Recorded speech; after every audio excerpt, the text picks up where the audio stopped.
Janshakti news, निर्भीड व निपक्ष बातम्यांचं खुलं व्यासपीठ। द जनशक्ती न्यूज मध्ये आपल्या सर्वांचं स्वागत।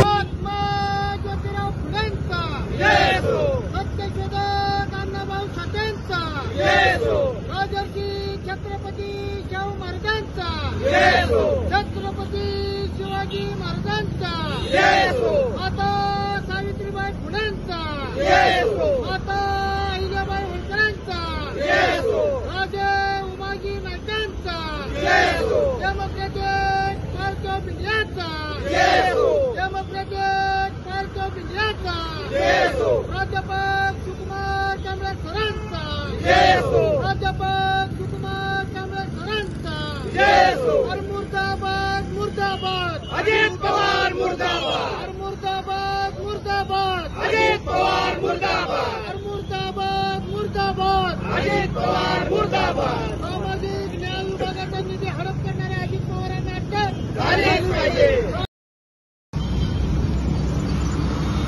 डेमोक्रेटिक पार्टी ऑफ इंडियाच्या वतीनं आज सांगली जिल्हाधिकारी कार्यालयासमोर या ठिकाणी निदर्शन करण्यात येत आहे।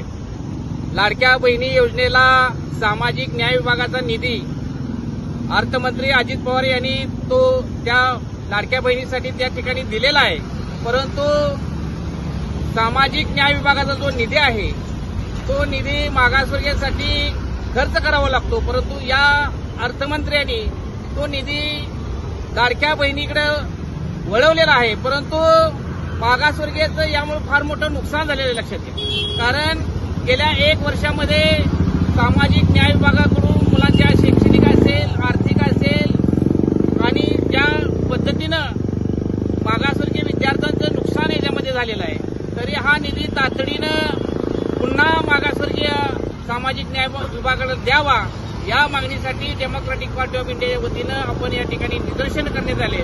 जर अजित पवार यांनी हा निधी पुन्हा सामाजिक न्याय विभागाकडे दिला नाही तर हे आंदोलन राज्यभर तीव्र होणार आहे आणि महाराष्ट्रामध्ये सगळीकडेच डीपीआय पक्षाच्या वतीनं हे आंदोलन सुरू आहे।